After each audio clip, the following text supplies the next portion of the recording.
I knew a guy once that had the nose of a hound. He could smell pretty good too, could pick out an asshole from a crowd half a block away better than any street-wizened canine.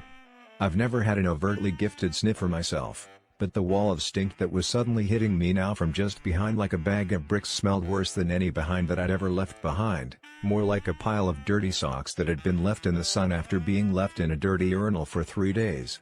No buts about it. I immediately stumbled my way around in the darkness as best I could, man of action that's me, and I did get a slightly better look at it at that.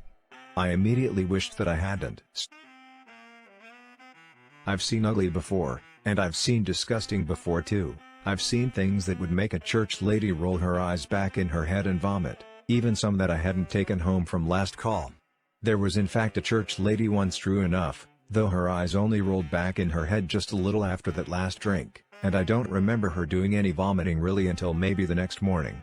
Some gals just can't hold their liquor very well, but then she was more than a little bit arthritic, and to her credit she had dropped a lot of donation money that night at the local watering hole, so there was that to take into consideration.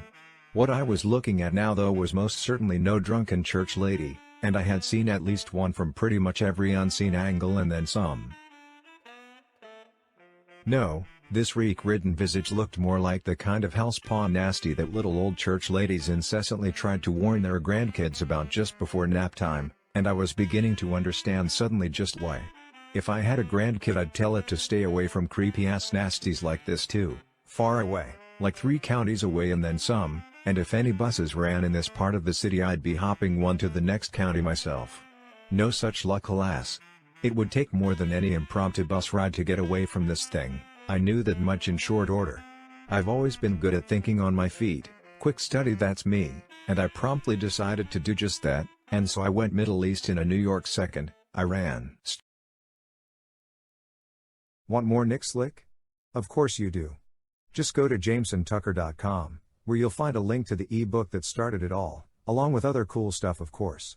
Go now, you'll be glad you did.